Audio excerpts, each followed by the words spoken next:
Boa noite a você que acompanha a Canção Nova no Brasil, em tantas partes do mundo. É um prazer voltar mais uma vez com você aqui no programa Além da Notícia. Hoje o nosso tema é comprador compulsivo. Você conhece alguém que compra demais e que gasta talvez por uma imensa satisfação pessoal e que por isso tem atraído graves problemas para a sua própria vida?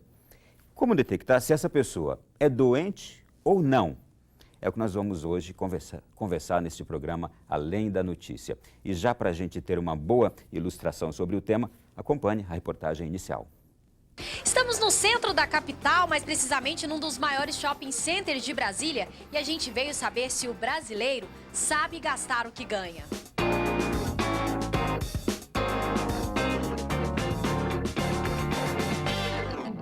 Este espanhol de passagem pelo Brasil conhece o bom momento da economia brasileira. Que sé que la economía brasileña, al menos alrededor del mundo, está muy valorada. Mas os próprios brasileiros ainda precisam entender e muito o que isso significa. Eu gosto muito de comprar, não posso ir no shopping porque eu já gosto de, seja o que for, seja uma besteira, mas tem que gastar alguma coisa. O senhor consegue economizar? Não, eu gasto tudo que eu ganho e mais um pouco ainda, de vez em quando tem que vender alguma coisa. É uma pesquisa divulgada pela Comissão Nacional de Educação Financeira, mostra que 30% dos brasileiros têm cartão de crédito e pagam apenas a parcela mínima do cartão. Além disso, 44% já pediram dinheiro emprestado neste ano. Essa é uma triste realidade e que eu queria levar as pessoas a uma pequena reflexão. Quem é mais importante para elas? A família, o próprio lazer ou o lucro dos bancos? Mas tem gente que sabe fazer bem o dever de casa. Eu estou aqui com o educador financeiro, Álvaro Modernel, e a gente vai conhecer a Ana, que tem uma ótima receita para quem quer viver bem fazendo economia inteligente. Vamos lá, Álvaro. Oi, Ana, tudo bem? Ana, esse é o Álvaro. Bom dia, tudo bem? Ana aprendeu desde criança a economizar e agora, adulta e mãe de 3 filhos, conseguiu transformar um hábito prejudicial à saúde em economia. Eu fumei durante um tempo, durante quase 20 anos, e aí eu parei de fumar. E quando eu parei, eu percebi que eu podia guardar aquele dinheiro que eu gastava com cigarro para comprar as coisas que eu queria. E eu tinha, assim, um sonho de comprar uma geladeira. Bem grandona. E da geladeira também comprou o fogão e a televisão. Pagou tudo à vista e muito mais barato. Ela trouxe esses bons hábitos da infância. E é isso que os projetos de educação financeira tentam levar às famílias, levar às crianças. Que, ainda pequenas, recebam orientação, recebam exemplos, recebam direcionamento de como bem administrar o dinheiro. Exemplo que os filhos vêm seguindo. Sabem que para comprar precisam ter paciência para juntar o dinheiro. Álvaro diz que este é o grande desafio do presente para o futuro. Educar as crianças para gastar bem, mesmo ganhando pouco. E para quem já está endividado, aí vai mais uma receita. Colocar as contas em cima da mesa, colocar os valores, até quanto que eu posso gastar, o que é essencial, o que não é essencial. A partir de quando você consegue organizar o orçamento e quebrar aquela barreira de estar endividado pagando juros para os outros, o que acontece é o mesmo caso da dona Ana. Você deixa de pagar juros, então aquele dinheiro passa a sobrar no final do mês. O sorriso no rosto é da Ana, mãe, esposa e dona de casa. É na ponta do lápis que ela sempre pensa no que pode fazer para viver melhor e, claro, economizar. E todo mundo gosta, né? Tá todo mundo achando ótimo. Então, consumo consciente, planejamento, reservas, pagamento à vista, pesquisa de preços são atitudes simples que podem fazer muita diferença no orçamento e, se o orçamento está tranquilo, está equilibrado, a família, a casa fica mais tranquila, fica mais feliz.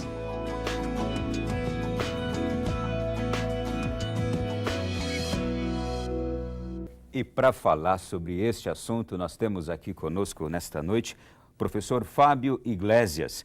Ele é do Departamento de Psicologia Social da Universidade de Brasília, leciona disciplinas na graduação e na pós-graduação, entre elas psicologia social, psicometria, métodos inferenciais em psicologia e pesquisa em psicologia ambiental. O Fábio tem mestrado na Universidade do Rio de Janeiro, doutorado na Universidade de Brasília e pós-doutorado no Canadá. Fábio, bem-vindo, boa noite. Boa noite, muito obrigado, Ronaldo. Prazer estar aqui. O prazer é todo nosso. Este tema, Fábio, ele envolve aproximadamente quanto por cento a gente poderia quantificar da sociedade? Olha, enquanto risco envolve a sociedade toda, né? Quando a gente fala de compra compulsiva, é claro que geralmente a gente está falando de um perfil mais específico, né? A matéria acabou de mostrar que você tem pessoas que inevitavelmente se encontram nessa situação, né, de um consumo descontrolado. No entanto, ele é um risco para toda a sociedade, tendo em vista especialmente que hoje no cenário brasileiro, esse cenário de crescimento, como a matéria também mostrou, né, você tem uma oferta muito grande do crédito. E ela é muito perigosa para uma boa parcela da população, especialmente aquela população mais carente, que está agora tendo acesso ao sistema bancário, enquanto por muitos anos ela foi excluída, né, por décadas ela foi excluída desse sistema. Então ela não está preparada, por exemplo, para lidar com esse tipo de raciocínio de juros. As pessoas têm uma dificuldade muito grande de fazer, às vezes, cálculos simples de taxas de juros, né? E não estão preparados para resistir a esse enorme esforço que a mídia, que os vendedores, que o sistema financeiro faz, que é esse de incentivar o consumo, né? Porque o crédito ele aparece como uma solução se você não tem dinheiro, né? Se você tem a perspectiva de, olha, você pode consumir assim mesmo e você pagar no médio ou longo prazo, o que representa um enorme risco. Isso quer dizer que nesse cenário econômico que o Brasil hoje vive, que as pessoas urgentemente precisam aprender a gastar. Veja, boa parte... Aprender a utilizar o dinheiro que tem. Boa parte do discurso que se faz na área de educação financeira, né, e o consultor financeiro acabou de expressar isso, né, é muito voltada para a responsabilização do consumidor. Tá? Então, olha, você precisa ser mais consciente, você precisa pesquisar, você precisa educar seus filhos e assim por diante, né?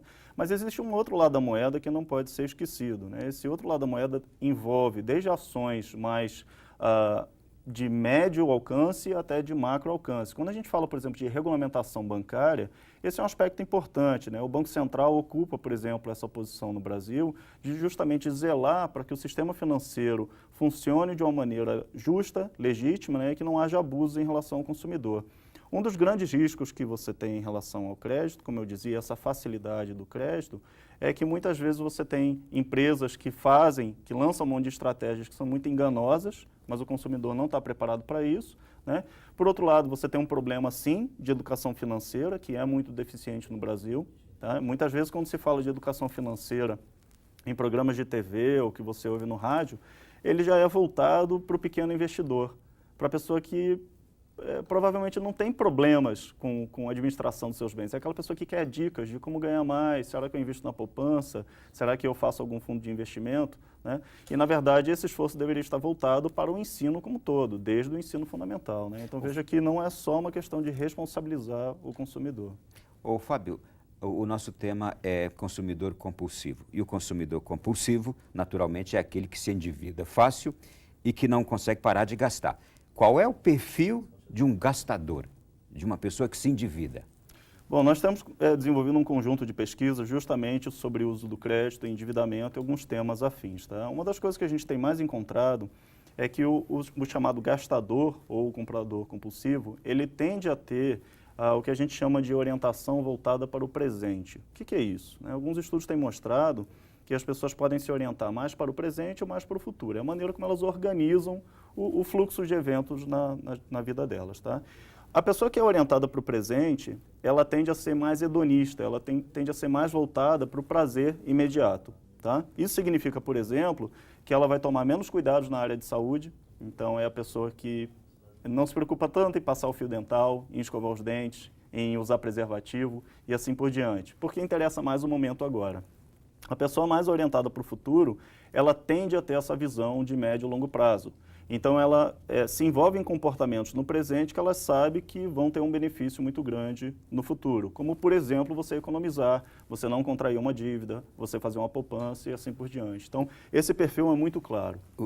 Por exemplo, no caso daquele que tende para o futuro, é o exemplo da nossa personagem da reportagem. Exatamente, a Ana da reportagem, né? Que ela conseguiu controlar o seu impulso de compra, com isso economizar o dinheiro e fazer uma compra à vista, mas, claro, isso significa que ela vai ter que esperar um tempo, né? Esse tempo é que é muito difícil, as pessoas não têm um bom autocontrole em relação a essa ânsia de consumir, né? Essa ânsia de fazer a aquisição de bens e serviços, né, ela sempre parece muito imediata e as pessoas tendem a ter uma visão de, olha, mas daqui a 3 anos, eu não sei nem se eu vou estar aqui daqui a 3 anos, né, então eu prefiro consumir agora e pago o preço, literalmente, né, que é muito mais caro, né, por eu ter esse acesso imediato de algo que eu não poderia, porque a solução aparece na forma do crédito. Você não tem dinheiro, não tem problema, toma aqui o dinheiro que você precisa, desde que você pague aí em prestações que vão te pesar bastante, né? E agora, identificando bem, quando é que o gastador se torna também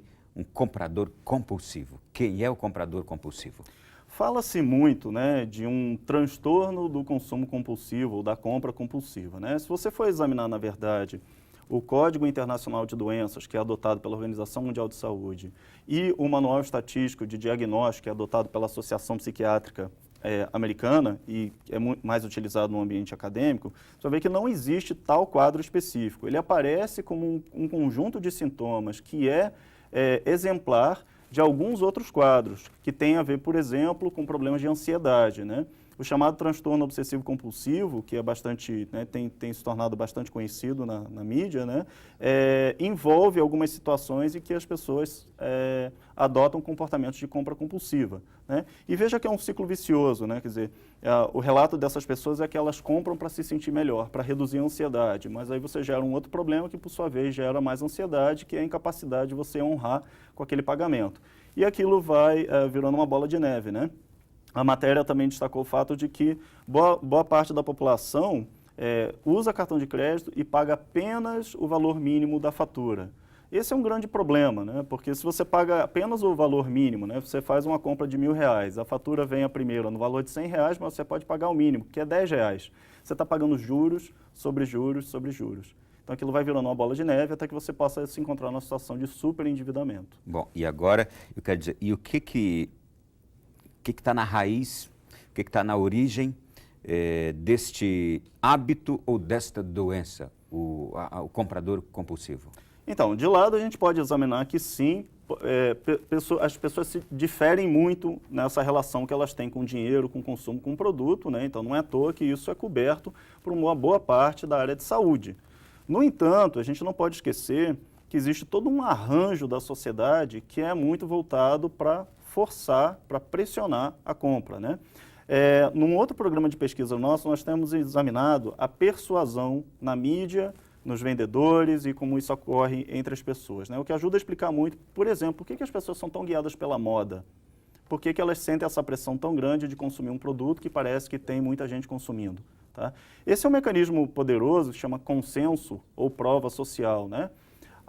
O esforço da publicidade e dos vendedores é simular que, olha, está todo mundo comprando, esse produto não para na loja, né? Esse serviço vende igual água. O que ele quer sinalizar com isso? Olha, só falta você. Ele está tentando pressionar você a perceber de, olha, eu sou o único que não estou consumindo, então eu vou consumir também. Uma outra estratégia poderosa é a ideia de escassez. Você simula a escassez, né? Isso é típico de algumas lojas que vendem eletrodoméstico, né? Nas propagandas na televisão, né?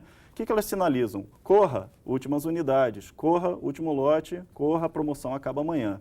Então isso gera um senso de urgência, que na verdade é controlado por quem faz a venda, porque provavelmente aquele produto existe em maior quantidade no estoque. Mas ele faz parecer para as pessoas que, olha, você tem que comprar logo, senão você vai perder uma grande oportunidade, né? Uma outra estratégia que é muito poderosa é a reciprocidade. A todo momento, um vendedor, uma loja, fazem parecer que eles estão fazendo concessões, né? Quando eles colocam, por exemplo, um valor original, entre aspas, né, de 299 por 199, eles estão simulando a ideia, ó, nós estamos fazendo uma concessão, aproveite essa oportunidade, faça uma concessão você também e adquira o produto ou o serviço que está sendo anunciado. Então, existe um conjunto, um arranjo que pressiona muito o consumidor para isso. Então não é só um problema individual, não é só um problema de que algumas pessoas têm essa doença e outras não têm.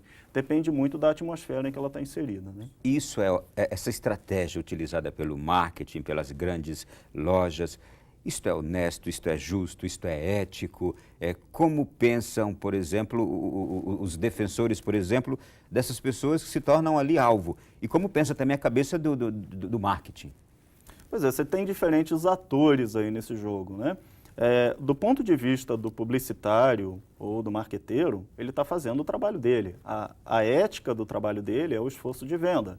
Então ele vai lançar mão dessas estratégias, né? Seja encarando de uma forma legítima ou ilegítima, porque certamente você tem a persuasão que é mais legítima e você tem persuasão enganosa, que é quando a pessoa que está te persuadindo sabe que aquela informação é falsa, sabe que ela está te causando um prejuízo. Na ótica do consumidor, ele se sente prejudicado, mas muitas vezes ele só se dá conta disso depois. Muitas vezes você sai de uma loja com a impressão de que você, nossa, que vendedor bacana, que ótima experiência que eu tive, queria que todo vendedor fosse assim e tal. Quando você chega em casa, você abre o seu produto e fala, mas por que eu comprei isso? Eu não queria comprar isso. Então foi do momento ali, eu acabei me conformando com aquela situação, mas se eu tivesse mais tempo para pensar, se eu não tivesse me sentido pressionado, se eu fosse analisar um pouco mais o que eu fiz, eu não faria essa compra, né? Na ótica dos defensores dos direitos do consumo, né, você tem um outro extremo, né? Por exemplo, você tem grupos que sistematicamente são contra a publicidade, dessa maneira radical. Em relação ao consumo infantil, existe um movimento muito grande sobre isso, né? De que, olha, não deve haver publicidade infantil, ponto. Essa parece também uma posição muito radical. Acho que existe um caminho do meio em que a publicidade ela pode ser regulada de ambos os lados, né? E você pode ter um consumidor que seja cada vez mais exigente. Não há também. hoje uma regulamentação para nada dessas questões ainda, né? A regulação existe, mas em boa parte ela é feita pelas próprias agências de publicidade. O CONAR, que é um conselho... Isto é, então não existe, porque elas então põem a lei como elas querem. Eu não colocaria dessa maneira. Eu diria que, assim, toda vez que aparece um exagero, a coisa acaba sendo autorregulada, tá? Muito E você, bem. lógico, tem um esforço legal também para combater esses abusos, né? Olha, gente, daqui a pouco, no próximo bloco, eu vou querer conversar com o Fábio o seguinte: existe uma relação entre o comprador compulsivo, por exemplo, o alcoólatra, o jogador compulsivo, o obeso, que parece que aí estão pessoas que não conseguem se controlar. Então a gente volta já já conversando sobre este assunto.